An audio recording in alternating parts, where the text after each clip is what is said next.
Today I'll be reading from Jimmy Lavender's book, Bitter Rain and a Better Tomorrow. The year is still 1967, and that is when the legendary Avenues started. They were a gang in my area calling themselves the Avenues. They had a lot of reputable guys in their crew, such as the Munson brothers and Kenny Carter. The Avenues were some really badass guys. These guys were big, buff, and built a reputation really fast. They had a reputation for beating people up and strong-arming people for their goods. They especially liked to take people's leather coats. At that time, leather coats were becoming very popular and not everyone could afford one. The Avenue gang had a whole collection of leather coats from people they took them from. They used violence to force their will over others. A lot of youngsters looked up to them, but most feared them. The Avenues actually had a huge influence over me. I would say it was not for the good because they really created a monster out of me. The good news about 1967 was that my friendship with my buddy Skip grew stronger. Bobby took a liking to Skip as well, and Skip was like one of the family. He would always come over and my mom would cook for him. Skip was the kind of guy that everyone took a liking to. Unlike Skip, I started to turn for the worse. I can actually pinpoint the day I started to turn into a monster. It was a rainy day, and I was at school, and it was during gym class. Our gym teacher, Mr. Casey, had us playing dodgeball inside of the gym.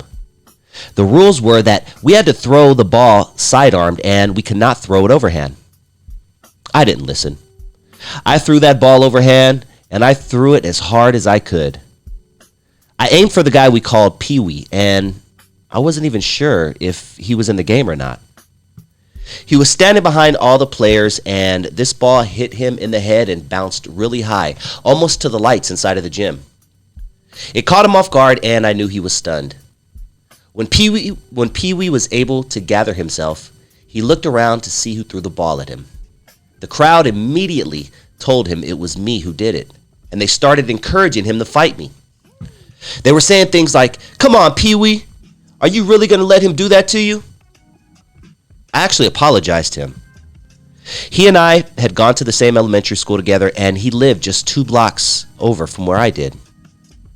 Pee Wee kept telling the crowd that he is still going to fight me. Pee Wee hung with the crew, and I know that they weren't really tough or anything.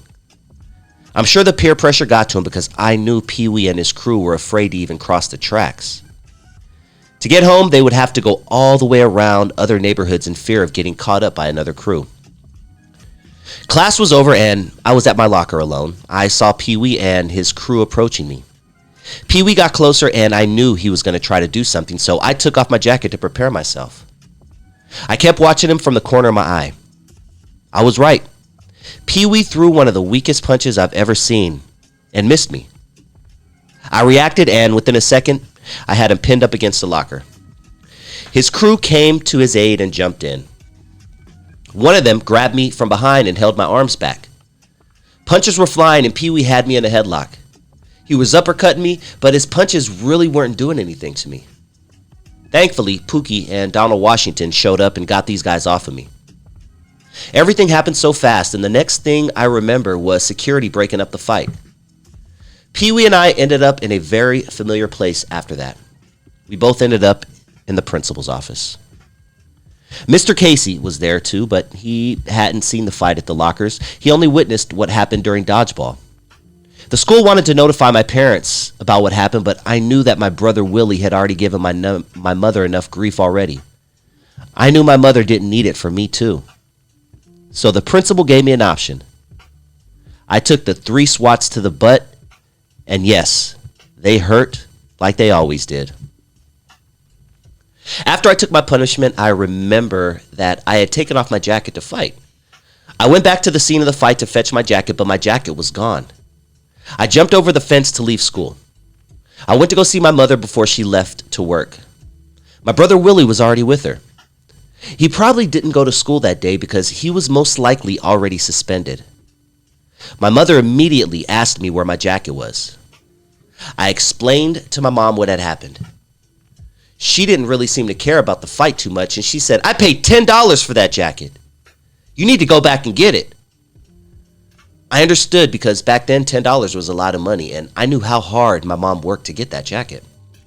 She instructed Willie to go with me to get my jacket back. I knew this was right up Willie's alley because this is what he loved to do. We went back to Beach Street and rounded up some of the guys. There was about 5 of us, and we hit the fence and got back inside the schoolyard. My sister Brenda and my brother Bobby were already at the school looking for me. The Beach Boys had once again gotten together because we had a mission to accomplish. I remember it was Willie, Peter Rabbit, and I. I felt like we were superheroes out of a comic book because we were looking to avenge the loss of my jacket. It was payback time. I really didn't know which of those guys had hit me, but I knew their faces. Any of those guys I recognized, I would become a victim. I saw one of the guys and pointed him out. He begged and pleaded with us that he had nothing to do with the fight. He was at our mercy. My heart was hardened and I felt no love for this guy. The only thing that would appease me was revenge. We gave him one hell of a beating, and while he was taking his beating, he kept screaming and pleading for us to stop. He kept screaming out his innocence. The beating kept on.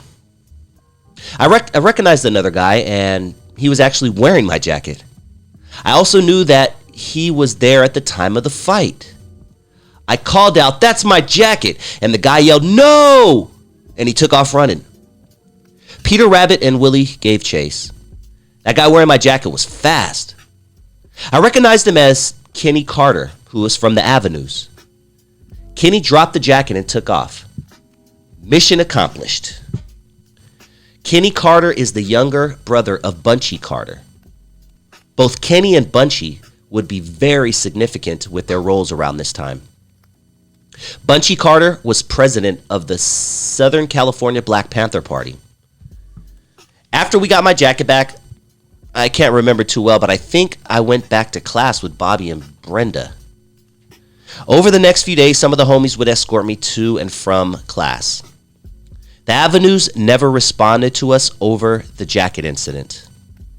What was really ironic was that taking jackets was an Avenue trademark. If you ask me, Beach Boys versus the Avenue would have been like America against Russia.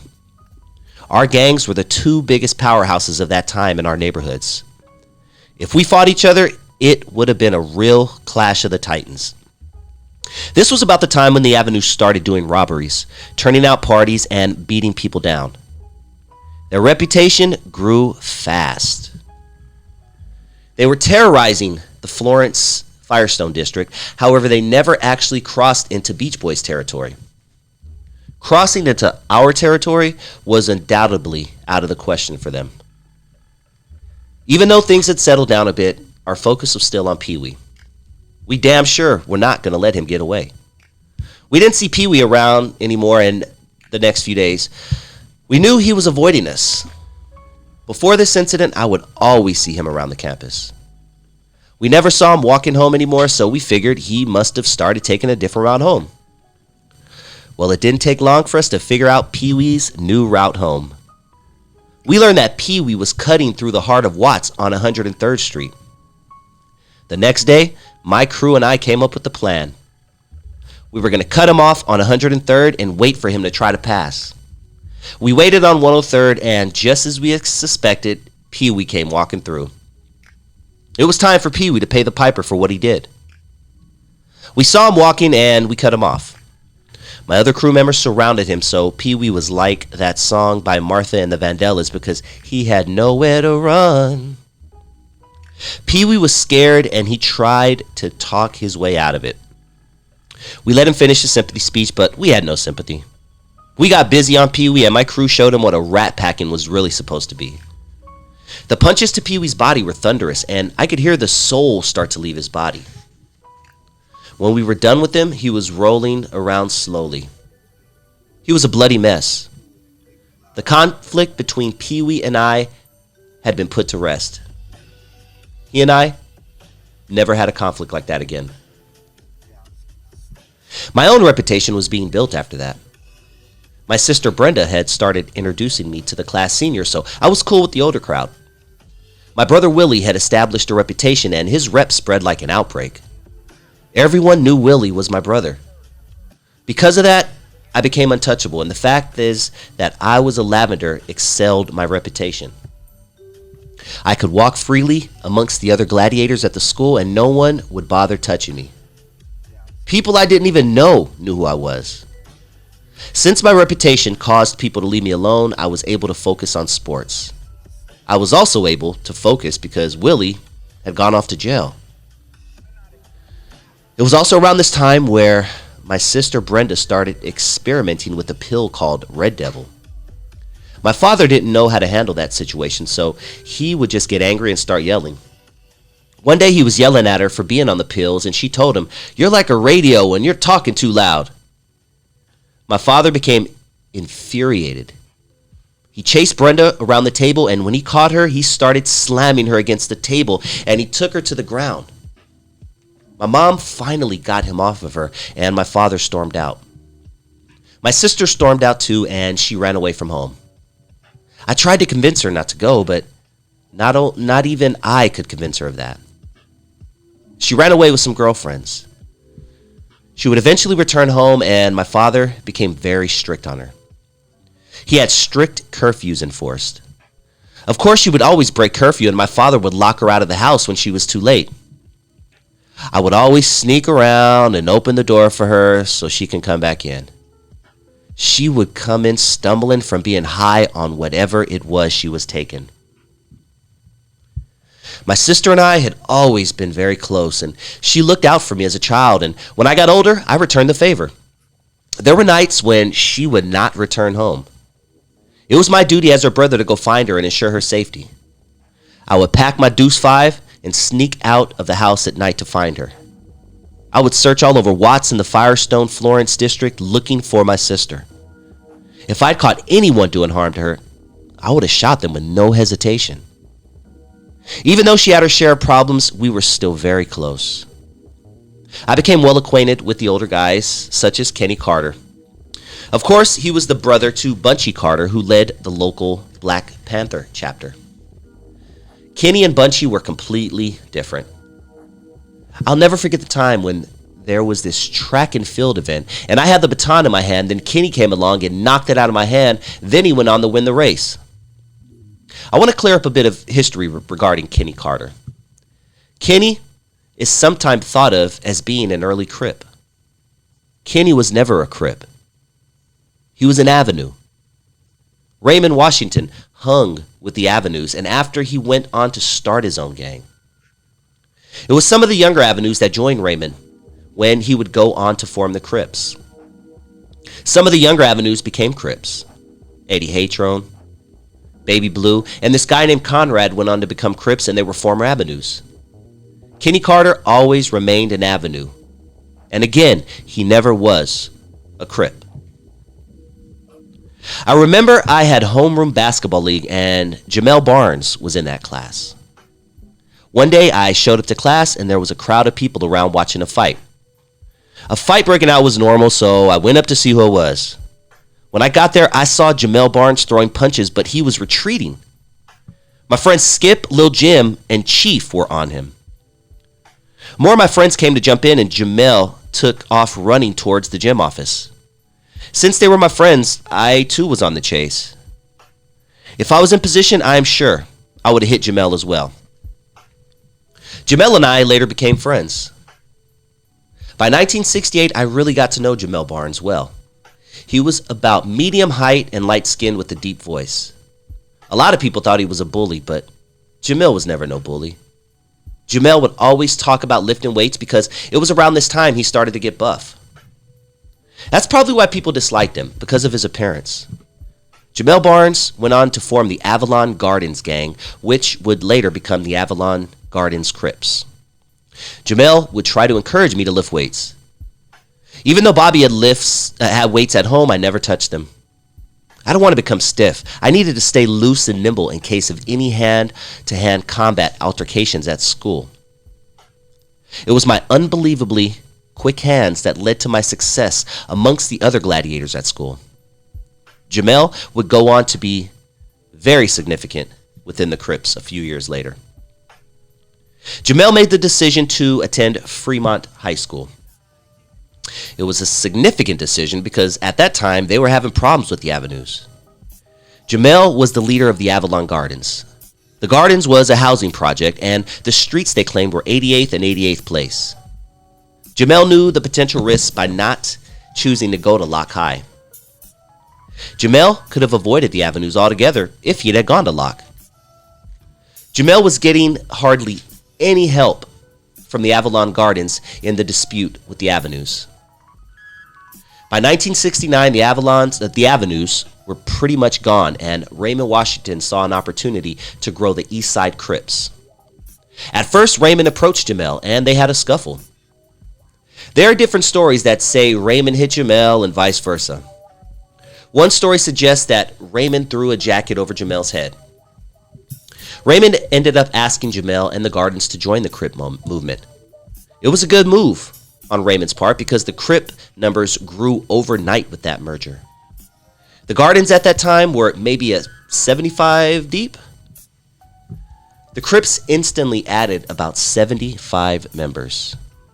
By that time, most of the Crips were still in junior high, so JlMEL was a bit older and he brought his size to the Crips. When it came to fighting, Shanky Jackie had shown me a trick or two, and so did James Cooks. Cooks taught me keep my hands in place, and Jackie taught me to hook. I remember my brother Bobby was so fascinated with the movie Green Hornet, starring Bruce Lee, that he would want to fight anybody that had taken any martial arts so he could learn. Bobby would also share with me what he had learned. At that time, a lot of youngsters were signing up for martial arts. Even Jamel Barnes was taking Shotokan karate. By that time, my reputation was so strong, I didn't really have to fight. I really had no enemies. I remember that year in 1968, I would go swimming at Roosevelt Park. Conrad Williams was on the swim team at that time, and Roger Mosley was the swim instructor, and he became an actor. This was also the time that when I started to see a guy by the name of Raymond Washington around the pool area. I remember Raymond never liked organized sports, so he wasn't on the swim team. Raymond was a student at Drew, and we would all play ducking at the pool. Raymond taught me how to do backflips off the diving board. I remember Raymond would hang out with the younger Avenues, but he never actually became an Avenue. They never accepted him as one. 1968 started to turn bad at some point. I remember at that point that the Black Panthers and the LAPD started engaging in shootouts with each other, so I could no longer go down to the free breakfast that the Panthers served. 1968 was also the year that Martin Luther King Jr. was assassinated. Around that time, the black Muslims and the Christians were bickering really badly, so MLK's death never really set heavy on me. I remember we liked to break into schools. One day, Skip and I got into the cafeteria when we made our way to the kitchen. We found boxes of hamburger patties. At that time, Bobby had got Skip a job at McDonald's, so Skip knew how to fire up the grills. Skip fired up that grill, and we emptied a whole box of hamburgers onto that grill and let them cook. We also found the fish sticks and boxes of orange juice. I have no idea why we did that, but we had so much fun. I still had an obsession for stealing bicycles. I would go to this place called Devil's Dip. There, people would ride dirt bikes and bicycles. They would try to do stunts. People ended up with broken limbs and other sorts of injuries all the time at Devil's Dip. It was a place for the middle class and the privileged. We saw it as an opportunity for those of us from the east side to get bicycles. We would hike to Devil's Dip, and it was a good 3-mile hike. Every time we would come back on a bicycle, we strong-armed those boys for their bikes, and they hardly put up much resistance. A lot of times, they would just hand over their bikes. When we got back near Watts, sometimes the police would see us, and we would see them. If the cop turned around, we knew to run. We were children living in Watts, and we were riding really nice bicycles, so the cops knew something was up. They knew we couldn't afford such nice bikes. Those bikes were brand new, brand name, new Schwinn's, and other really expensive bikes. We would get away by riding through the alleys because we were so familiar with the layout of Watts. We knew that once we got into the alleys toward our house, they couldn't fit their patrol cars through them, and that was how we got away most of the time. When we got home, we would strip the bikes and put the parts on our old beat-up bikes. Riding around our new bikes around Watts was out of the question. No one in Watts could afford one of those at the time.